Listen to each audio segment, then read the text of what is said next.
আমাদের উপর এক জগত্তর প্রাচীর মতো একজন ব্যক্তি আমাদের উপর স্বৈরাচার করে দিয়েছে, আমাদের উপর একজন কলঙ্ক করার জন্য ইসলামের ওলামায়ে কেরামদেরকে একের পর এক নির্যাতনের শিকার করতে হয়েছে। তবে ভারত তো ওলামায়ে কেরাম বর্তমানে বাইরে ঘোরাফেরা করতেছে বাঘের মতো, সিংহের মতো। তবে যিনি ইসলাম এবং নবীর ওয়ারিসদেরকে কলঙ্কিত করতে চেয়েছে তিনি কি বাংলাদেশে এখন আছে?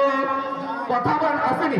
যেরকম ভাবে আবু জাহেল, উতবা, সাইবা মুখের কাফের এসেছে মুহাম্মদকে মুহাম্মদ রাসূলুল্লাহ মানা যাবে না, ঠিক তেমনি বর্তমান দেশে একদল চেয়েছে ওলামায়ে কেরামের স্বাধীনতাকে বাংলাদেশের মতো স্থায়িত্ব দেওয়া হবে না, তাদেরকে কারাবন্দী করতে হবে, তাদেরকে জেল জুলুমের মধ্যে রাখতে হবে। কিন্তু আল্লাহ রব্বুল আলামিন কত বড় ফয়সালা!